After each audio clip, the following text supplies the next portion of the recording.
Bonjour et bienvenue ce matin de mardi à cette merveilleuse matinée de gloire et de bénédiction et de grâce, cette dévotion matinale qui est une grande bénédiction pour toi. Nous avons depuis plusieurs semaines parlé de la bénédiction, de la grâce de Dieu, de la promesse de Dieu. Ce matin, l'Esprit de Dieu me pousse à vous parler de la grâce de Dieu pour vous dire que vous êtes le produit de la grâce, tu es le produit de la grâce. Ce que tu es, tu l'es de Dieu. Ce que tu l'as de Dieu. Il n'y a pas une chose que tu as, que tu l'as reçu, que tu as, n'est-ce pas, gagné par ton travail, mais tu as tout simplement reçu de Dieu. La vie que tu as, c'est la grâce. Les enfants, la femme, l'époux, tout ce que tu peux avoir, c'est pas la grâce. Nous devons apprendre à reconnaître la grâce de Dieu. C'est pourquoi la Bible dit abonder en action de grâce. L'action de grâce, c'est cette façon-là où nous devons reconnaître la grâce de Dieu dans notre vie. Il faut comprendre qu'Israël n'a pas reconnu la grâce de Dieu dans sa vie. En fait, Israël n'a même pas marché sur la grâce. Ils ont cherché Dieu au travers de la loi et ils ont été butés à la pierre. Ils ont été butés au mur. Nous ne devons pas donc, n'est-ce pas, marcher avec Dieu en croyant que c'est par nos œuvres que nous sommes justifiés, en pensant que c'est par nos actions que les choses vont avancer à notre avantage. Nous devons espérer en la grâce de Dieu, mettre toute notre confiance en Dieu, savoir que c'est lui qui met en nous le vouloir et le faire. La Bible dit que nous avons été sauvés par la grâce. Donc même le salut que tu as reçu, le salut en Jésus-Christ que j'ai reçu, c'est pas la grâce. C'est pas la grâce. Nous devons, n'est-ce pas, par humilité, reconnaître cette grâce-là et dire à Dieu merci pour la grâce qu'il nous a accordée, qu'il nous accorde. C'est une grâce, n'est-ce pas, d'être son enfant. C'est une grâce d'être fils de Dieu, d'avoir reçu le pardon des péchés. Le pardon des péchés, c'est une grâce. Il le dit dans Éphésiens chapitre 1, que Dieu nous a gratifié du pardon de nos péchés. Qu'as-tu donné pour que tes péchés soient pardonnés? Rien. La Bible dit que Jésus-Christ est venu mourir pour toi et il t'a pardonné, il t'a lavé par son sang. Donc Dieu te regarde désormais comme étant un saint, comme étant juste, comme étant quelqu'un qui n'a pas péché. Deuxième point, la Bible déclare que nous avons été délivrés de la puissance des ténèbres. Comment as-tu été délivré de la puissance des ténèbres? Est-ce pas ta force? Non. Est-ce pas tes prières? Non. Non, ce ne sont pas tes prières. La Bible dit même que nos prières était une horreur, était, n'est-ce pas, exécrable aux yeux de Dieu. Dans Ésaïe chapitre 59, la parole de Dieu déclare que l'amour de Dieu n'est pas court pour agir, ni son oreille tordue pour entendre, mais ce sont nos péchés qui élèvent une muraille et empêchent à Dieu de nous écouter. Donc ce ne sont pas tes prières. Tu ne peux pas prier avant, Dieu écoute. Maintenant, tu peux prier et Dieu écoute. Pourquoi? Parce qu'il t'a sanctifié, il t'a lavé du sang de Jésus. Donc tu es tout ce que tu es par la grâce de Dieu. Il faut que nous apprenions à reconnaître cela. Il faut que nous apprenions à accepter et à reconnaître la grâce de Dieu qui opère dans nos vies. Nous devons apprendre à accepter et à reconnaître la grâce de Dieu opérante en nous, agissante en nous, opérant dans nos vies. L'humilité que Dieu manifeste dans nos vies veut que nous soyons poussés à genoux, à dire à Dieu merci pour sa grâce, la grâce du salut, la grâce de la guérison, la grâce de la délivrance, la grâce de la vie, la grâce de la protection, la grâce de la santé, la grâce de recevoir Jésus-Christ. Donc, c'est pas la grâce que tu es né, c'est pas la grâce que tu es sauvé. Donc, c'est pas la grâce aussi que tu dois apprendre à marcher avec Dieu. C'est lui qui met en toi la force même d'accomplir les œuvres. C'est lui qui travaille au travers de toi. Ce n'est pas toi. Tu n'as aucune gloire à en tirer. Tu n'as aucune fierté à en tirer.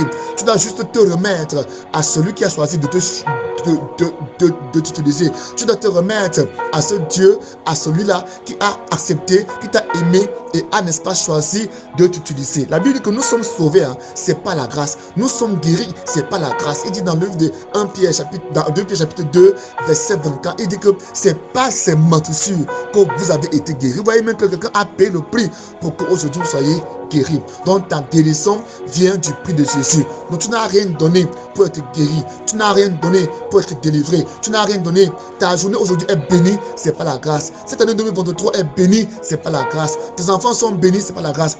Ton conjoint est béni, c'est pas la grâce. Alors, si tu acceptes ce matin que c'est pas la grâce, que tu reçois toutes choses, que tu es ce que tu es et que tu loues Dieu pour sa grâce, alors cette grâce-là continuera à se manifester. Mais si tu dis que c'est pas toi, c'est pas tes œuvres, c'est pas ta force, que tu es, que tu fais, que tu obtiens ce que tu obtiens, la grâce va se limiter.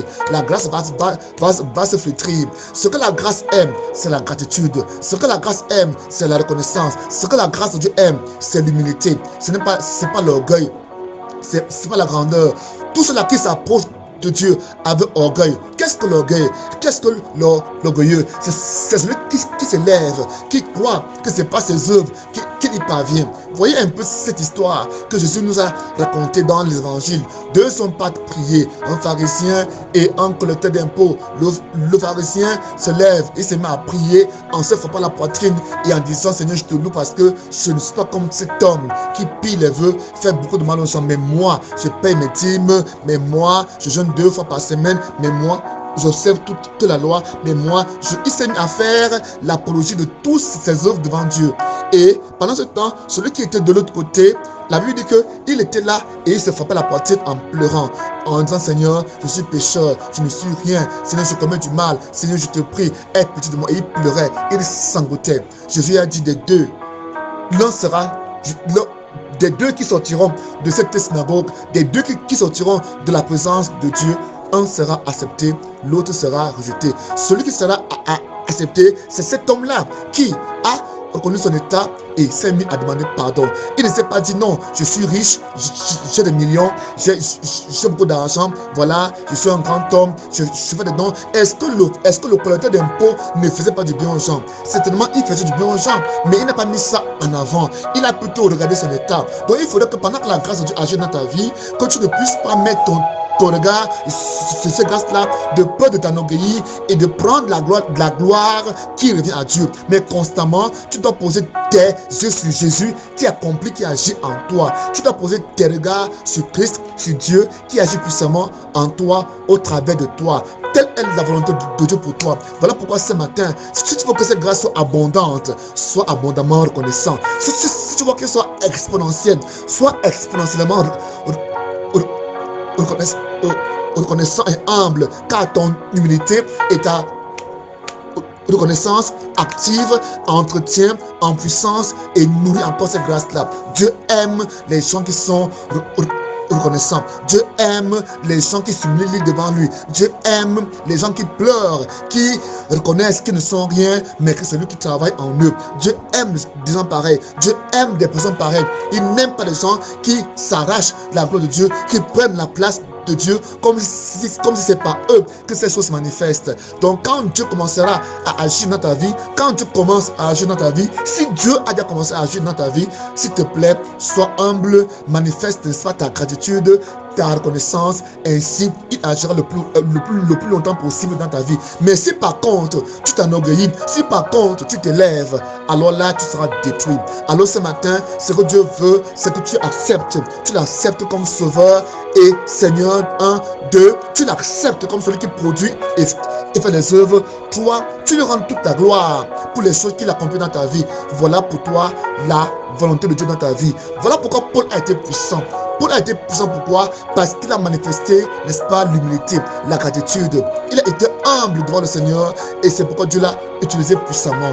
La puissance, le secret de la puissance de Dieu dans ta vie, c'est l'humilité, c'est l'obéissement, c'est, n'est-ce pas, c'est le fait de se rabaisser et d'aller devant Dieu, dire: Seigneur, je sais que ce n'est pas moi qui agis, c'est toi qui agis, alors agis. Et même quand tu es devant les hommes, jamais quand on t'acclamera, quand on va commencer à mettre ton nom partout, dis aux hommes: non, ce n'est pas moi, c'est Dieu qui agit. Non, ce n'est pas moi, c'est le Père qui agit. C'est ce que Jésus faisait. Voyez l'exemple de Jésus. Lisez dans Jean 14, vous verrez que toujours Jésus remettait toute la gloire à Dieu. Il n'a jamais accepté qu'on lui dise que c'est toi qui accomplis ces œuvres-là. Quelqu'un est venu lui dire: bon maître. Il lui a dit: qui est bon? C'est Dieu qui est bon. Moi, je ne suis pas bon. Non, c'est Dieu qui est bon. Donc, il faut que nous puissions apprendre à nous comporter comme Jésus. Si nous comportons ainsi, la grâce coulera constamment en nous. La gloire coulera constamment en nous. Dieu aime des personnes pareilles. Dieu aime des personnes qui s'effacent pour laisser transparaître de Christ. Dieu aime des personnes qui s'effacent pour que Christ paraisse, pour que Dieu paraisse. Parce que ce que Dieu veut, c'est de paraître en toi, c'est de paraître au travers de toi, pour qu'au travers de toi, qu'on puisse le voir, qu'on puisse le connaître. Mais quand tu prends sa place, il est attristé, Alors ce matin, si tu veux expérimenter l'immensité de la grâce de Dieu, l'immensité de la gloire de Dieu, 1, sois reconnaissant. 2, sois humble. tu as pris. Voilà les 3 éléments qui activeront et maintiendront sa grâce et sa gloire et sa puissance dans ta vie. Que Dieu te bénisse ce matin parce que tu m'as suivi. J'espère que tu m'as compris. Que Dieu t'accorde sa grâce. Que Dieu t'accorde de demeurer dans sa grâce. De ne pas quitter sa grâce comme Saul l'a fait. Que Dieu t'accorde sa grâce en ce matin, en ce jour de mardi. Et que cette année soit bénie dans ta vie. Que cette année soit une année de grâce, de bénédiction. Que Dieu pourra à tous tes besoins qui prennent soin de toi au nom de Jésus-Christ. Amen. Mon nom c'est Blaise Bethem. Mon contact appel WhatsApp est le plus 237 6 78 98 98 31. Soyez bénis.